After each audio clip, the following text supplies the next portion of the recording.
நல்ல நட்போடு, நல்ல நண்பர்களோடு, அல்லது நல்ல நண்பர்கள் இருக்கக்கூடிய சபையோடு, அந்த அறையோடு எம்மை ஆக்கிக் கொண்டால் அல்லாஹுடைய மார்க்கம் எமக்கு கொடுக்கக்கூடிய சிறப்புகள் தெரியுமா? ஒரு அழகான ஹதீஸ், பலர் கேட்டிருக்கலாம், பலர் கேள்விப்படாமல் இருக்கலாம். ரசூலுல்லாஹி ஸல்லல்லாஹு அலைஹி வஸல்லம் அவர்கள் சொன்னார்கள், இந்த பூமியில் மலக்குமார்கள் உண்டு. எல்லா தெருக்களிலும் அவர்கள் உலா வருவார்கள். எங்கேயாவது அல்லாஹ்வை பற்றி பேசக்கூடிய சபை இருக்கிறதா என்று பார்ப்பதற்காக. யாரை பற்றி? யாரை பற்றி? அங்கெல்லாம் ரொம்ப இருட்டா இருக்கு, தூங்கிடக்கூடாது. யாரை பற்றி? அல்லாஹ்வை பற்றி பேசக்கூடிய சபை இருக்கிறதா என்று தேடுவார்கள். இன்ஷா அல்லாஹ், அல்லாஹ் அந்த சபையாக இதை ஆக்கட்டும். மலக்குமார்கள் இந்த சபைகளை கண்டால் வெகு தூரத்தில் இருக்கக்கூடிய மலக்குகளை அழைப்பார்கள், வாருங்கள் வாருங்கள், இங்கே அல்லாஹ்வை பற்றி பேசுகிறார்கள் என்று. அந்த மலக்குகள் என்ன செய்வார்கள்? ரெக்கைகளால் அவர்களை சூழ்ந்து கொள்வார்கள். அது பார்க்க முடியாது நம்மளால. இன்ஷா அல்லாஹ் அந்த இடத்தில் இது இருக்கும். ரெக்கைகளால் அவர்களை சூழ்ந்து கொள்வார்கள். அப்படி சூழ்ந்து கொள்ளக்கூடிய மலக்குகளை பார்த்து அல்லாஹ் ரப்புல் ஆலமீன் அவர்களிடத்திலே பேசுவார். மா யகூலு இபாதி, என் தோழர்களே, என் மலக்குகளே, என் அடியார்கள் என்ன சொல்லுகிறார்கள்? அந்த மலக்குகள் பதிலளிப்பார்கள், யா அல்லாஹ், இவர்கள் உன்னை தஸ்பீஹ் செய்கிறார்கள், உன்னை புகழ்கிறார்கள், உன்னை மகத்துவப்படுத்துகிறார்கள், யா அல்லாஹ். அப்போது அல்லாஹ் ரப்புல் ஆலமீன் அந்த மலக்குகளை பார்த்து கேட்பான், ஹல் ரஅவுனி, அவர்கள் என்னை பார்த்ததுண்டா? மலக்குகள் என்ன சொல்லுவார்கள்? என்ன சொல்லுவார்கள்? அல்லாஹ்வை பார்த்திருக்கிறோமா? இல்லையா அல்லாஹ், அவர்கள் உன்னை பார்த்ததில்லை. அல்லாஹ் கேட்பான், அவர்கள் என்னை பார்த்தால்? அப்போது மலக்குகள் சொல்லுவார்கள், யா அல்லாஹ், அவர்கள் உன்னை பார்த்து விட்டால் இப்போது உன்னை புகழ்வதை விட, இப்போது உன்னை மகத்துவப்படுத்துவதை விட, இப்போது உன் கண்ணியத்தை பற்றி பேசுவதை விட அதிகமாக அதில் ஈடுபடுவார்கள். உண்மையா இல்லையா? அல்லாஹ் ரப்புல் ஆலமீன் மறுபடியும் கேட்பான், எதை என்னிடத்திலே கேட்கிறார்கள்? எதற்காக வந்து அமர்ந்திருக்கிறார்கள்? எதற்காக?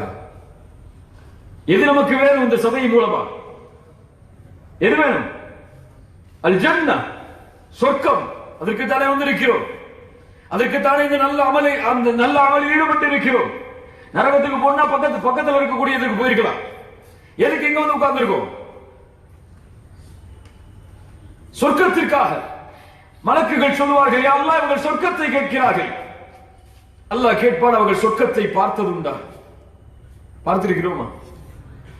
மலக்குகள் சொல்லுவார்கள், யா அல்லாஹ், அவர்கள் சொர்க்கத்தை பார்த்ததில்லை. அல்லாஹ் கேட்பான், அப்படி பார்த்தால் யா அல்லாஹ், அது கிடைக்க வேண்டும் என்ற ஆசையில் அதிகம் அதை தேடுவார்கள். யா அல்லாஹ், உண்மையா இல்லையா? அல்லாஹ் ரப்புல் ஆலமீன் கேட்பான், எதிலிருந்து பாதுகாப்பை தேடுகிறார்கள்? எதிலிருந்து பாதுகாப்பை தேடுகிறோம்? நரகம். அல்லாஹ் கேட்பான், அந்த நரகத்தை அவர்கள் பார்த்ததுண்டா? இல்லையா அல்லாஹ், பார்த்ததில்லை. அப்படி பார்த்தால் மலக்குகள் சொல்லுவார்கள், யா அல்லாஹ், அப்படி அதை பற்றி அவர்கள் கேள்விப்பட்டு அதை பார்த்தால் அதிகம் அதை அஞ்சி அதிலிருந்து விலகுவதற்குரிய காரியத்தை செய்வார்கள். அல்லாஹ் ரப்புல் ஆலமீன் இந்த உரையாடலுக்கு பிறகு அந்த மலக்குகளிடத்தில் ஒரு வார்த்தை சொல்லுவான், ஃபஉஷ்ஹிதுகும் அன்னி கத் கஃபர்து லஹும், நான் மலக்குகளை உங்களை சாட்சியாக வைத்து சொல்கிறேன், அவர்கள் எல்லோர்களையும் நான் மன்னித்து விட்டேன். அவர்கள் எல்லோர்களையும் நான், அவர்கள் என்ன பாவம் செய்தார்கள், என்ன குற்றம் செய்தார்கள், எதிலிருந்து பாவ மன்னிப்பை தேடினார்கள், அதுவெல்லாம் எனக்கு முக்கியமில்லை. அவர்கள் செய்த எல்லா பாவங்களையும் நான் மன்னிக்கிறேன். அப்போது அங்கு இருக்கக்கூடிய ஒரு மலக்கு ஒருவர் சொல்லுவார், யா அல்லாஹ், அதில் ஒருவன் இருக்கிறான், அவன் இங்கே வர வேண்டும் என்பதற்காக வரவில்லை. அவங்க வந்ததன் நோக்கம் சொர்க்கத்தை அடைய வேண்டும் என்பதோ, நரகத்திலிருந்து பாதுகாப்பை தேட வேண்டும் என்பதோ, உன்னை பற்றி தெரிந்து கொள்ள வேண்டும் என்பதோ இல்லை. வற்புறுத்தினார்கள் வந்து விட்டான். அல்லது உதாரணத்துக்கு இங்க வந்தாதான் சாப்பாடு சொன்னாங்க, வந்துட்டான் என்று அல்லாஹ்விடத்திலே முறையிடுவார்கள். அல்லாஹ் ரப்புல் ஆலமீன் சொல்லுவான், அங்கே இருக்கக்கூடிய யாரையும் நான் துர்பாக்கியவானாக மாற்ற மாட்டேன். அந்த சபை மன்னிக்கப்பட்ட சபைதான். என்ன அர்த்தம்? அவன் எந்த நோக்கத்திற்காக, யார் அழைத்து அந்த சபையில் அவன் அமர்ந்திருந்தாலும் நல்லவர்களோடு அவன் அமர்ந்திருக்கும் காரணத்தால் இவர்களுக்கு கிடைக்கக்கூடிய மன்னிப்பு அவனுக்கும் உண்டு. சுப்ஹானல்லாஹ். இன்னொரு அழகான ஹதீஸை நீங்கள் கேள்விப்பட்டிருப்பீர்கள் அடிக்கடி. ஒரு மனிதன் 99 என்ன செய்தான்? கொலை செய்தான். 99 கொலை செய்ததற்கு பிறகு உள்ளம் திருந்தி அங்கே இருக்கக்கூடிய மனிதர்களிடத்தில் கேட்டான், இங்கே அறிந்தவர்களில் அதிகமானவர் யார்? அங்கே உள்ளவர்கள் ஒரு துறவியை காட்டினார்கள். அவர் அறிஞர் அல்ல, மார்க்கத்தை படித்தவர் அல்ல, ஒரு துறவி. அவரிடத்திலே சென்றான்.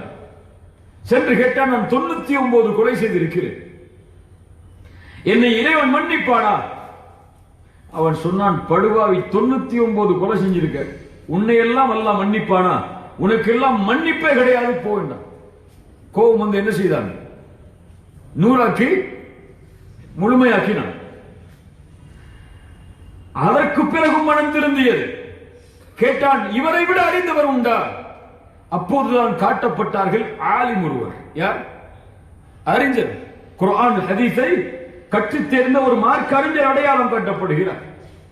அவரிடத்தில் சென்றார். 99 கொலை செய்திருக்கிறேன், என் இறைவன் என்னை மன்னிப்பானா? அவர் சொன்னார், ஆம், அல்லாஹ் ரப்புல் ஆலமீன் உன்னை மன்னிப்பான். ஆனால் ஒரு நிபந்தனை உண்டு, நீ வாழக்கூடிய இடம் பாவிகள் இருக்கக்கூடிய இடம். அதான் உனக்கு பாவம் செய்யறது சாதாரணமா இருக்கு. நீ செய்ய வேண்டிய காரியம் என்ன? இங்கே பாவம் செய்யக்கூடிய மனிதர்கள் இருக்கக்கூடிய இடத்தை விட்டு நல்லவர்கள் இருக்கக்கூடிய இடத்திற்கு நீ சென்று விடு. ஒரு பாவத்திலிருந்து திருந்த வேண்டும் என்று ஆசைப்படுவோர் செய்ய வேண்டிய முதல் காரியம் என்ன?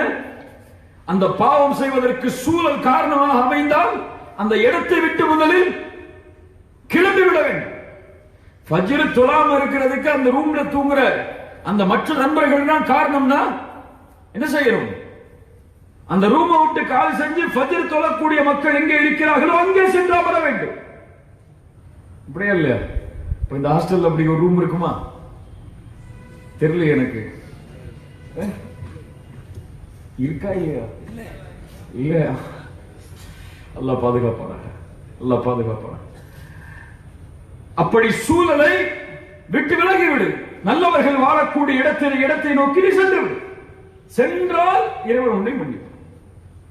அவன் கிளம்பி முடிவெடுத்து சரிப்பா இந்த இடத்தை விட்டு கிளம்பி போயிடுவோம், அந்த நல்லவர்கள் வாழக்கூடிய பூமிக்கு சென்று அல்லாஹ்வை வணங்குபவர்களோடு நாமும் வணங்குவோம் என்று கிளம்பினால் செல்லக்கூடிய வழியில் அல்லாஹ் மௌத்தை வைத்திருந்தார். மலாயிக்கத்துர் ரஹ்மா அருளுடைய மலக்குகள், மலாயிக்கத்துல் அதாப் பாவிகளுடைய உயிரை கைப்பற்றக்கூடிய மலக்குகள். 2 மலக்கு வந்துடுறாங்க. நல்லவர்களுடைய உயிரை கைப்பற்றக்கூடிய மலக்குகள் சொன்னார்கள், இவன் அல்லாஹ்வை நோக்கி திரும்பி வந்தவன், இவனை நான் அழைத்து செல்கிறேன். பாவிகளுடைய உயிரை கைப்பற்றக்கூடிய மலக்குகள் சொன்னார்கள், 100 கொலை செய்திருக்கிறான், நான் அழைத்து செல்கிறேன். இந்த இருவருக்கும் தீர்ப்பளிப்பதற்காக அல்லாஹ் மனிதனுடைய வடிவில் ஒரு மலக்கை அனுப்புகிறார். அவர் சொல்கிறார், ஏன் இருவருக்கும் வாக்குவாதம்? அளந்து பாருங்கள். நல்லவருடைய ஊருக்கு இவர் வந்த தூரம் அருகாமையில் இருந்தால் நல்லவர்களுடைய உயிரை கைப்பற்றக்கூடிய மலக்குகள் எடுத்துச் செல்லுங்கள். பாவிகளுடைய ஊருக்கு இவர் வந்த தூரம் அருகாமையில் இருந்தால் பாவிகளுடைய உயிரை கைப்பற்றக்கூடிய மலக்குகள் எடுத்துச் செல்லுங்கள். சரியான தீர்ப்பு. அளந்து பார்த்தார்கள், நல்லவர்களுடைய ஊருக்கு தான் அவருடைய உயிர் அருகாமையில் இருந்தது. இங்க ஒரு ஃபுல் ஸ்டாப் வச்சுவாங்க பின்னாடி. ஆனா உண்மையில் நடந்தது அது அல்ல. அவர் கடந்த தூரத்தை உண்மையில் அளந்து பார்த்திருந்தால் ஒரு செயல் நடப்பதற்கு முன்னதாக அவருடைய உயிர் பாவிகளுடைய ஊருக்கு தான் அருகாமையில் இருந்தது. என்ன நடந்தது அப்படி என்றால், யார் மாற்றியது இவருடைய தூரத்தை? யார் மாற்றியது? யார் மாற்ற முடியும்? பூமியின் அகலத்தை யார் மாற்ற முடியும்? அதை படைத்தவன் மாற்ற முடியும். அல்லாஹ் மாற்றினான். நல்லவங்களுடைய ஊருக்கு கட்டளையிட்டான், நெருக்கிவிடு, நெருக்கமாகிவிடு. பாவிகளுடைய ஊருக்கு கட்டளையிட்டால் தூரமாகிவிடு. என்ன புரிகிறது? நீங்கள் மனம் மாறி அல்லாஹுவை நோக்கி செல்ல வேண்டும் என்று ஆசைப்பட்டால் போதும். அதற்குரிய வழியை தேர்ந்தெடுத்து சென்றால் போதும். அல்லாஹ் நீங்கள் அதை அடையாவிட்டாலும் உங்களை அடைய செய்வான். நல்ல நட்பு எனக்கு அமைய வேண்டும், நல்ல நண்பர்களோடு நான் பழக வேண்டும், அவர்களோடு சேர்ந்து அவனிடத்திலிருந்து எனக்கு கிடைக்கக்கூடிய மிகப்பெரிய அருட்கொடை, நான் அல்லாஹுவை மறக்கும் போது அவன் அல்லாஹுவை எனக்கு நினைவுபடுத்த வேண்டும். இப்படி ஒரு நட்பு எனக்கு அமைய வேண்டும் என்ற எண்ணம் நம்முடைய உள்ளத்தில் முதலில் இருந்தால் அல்லாஹ் ரப்புல் ஆலமீன் என்ன செய்வான்? அதை எமக்கு இலகுபடுத்துவான். இது உலகத்தில் அல்லாஹ் அமைக்கக்கூடிய நட்பு. இந்த நட்பு எல்லா இடத்திலும் பிரதிபலிக்கும். மீண்டும் சொல்கிறேன், ஒரு நண்பன் எப்படியோ வாழக்கூடிய சூழல் எப்படியோ அப்படித்தான் நம்முடைய வாழ்க்கை இருக்கும். புரியுதா இல்லையா? ஹிஜாபை கண்ணியமாக கருதக்கூடிய பெண்களோடு முஸ்லிம் பெண்கள் இருந்தால் ஹிஜாபை அணிவதை கண்ணியமாகத்தான் கருதுவார்கள். ஹிஜாபை அணிவதை இழிவாக கருதக்கூடிய இதுவெல்லாம் இந்த காலத்துல தேவையா? மூடிக்கிட்டு போறதெல்லாம் இந்த காலத்துல அவசியமா? சுதந்திரம் உண்டு. நீங்க எல்லாம் அடிப்படைவாதிகள். என்ன சொல்றாங்க இன்னைக்கு மார்க்கத்தை பின்பற்றினால்? என்ன சொல்றாங்க? ஃபண்டமெண்டலிஸ்ட், அடிப்படைவாதிகள். அந்த காலத்துல பிறக்க வேண்டியவங்க இந்த காலத்துல பிறந்துட்டாங்க சொல்றாங்களா இல்லையா? இல்ல மாஷா அல்லாஹ், அல்லாஹ் பாதுகாத்தவர்களை தவிர. ஏன்? அவர்கள் அந்த சபையிலே வாழ்ந்தால் என்ன ஆகும்? அவர்கள் எதை சொல்கிறார்களோ அதுதான் அவனுக்கு கண்ணியமாக தெரியும்.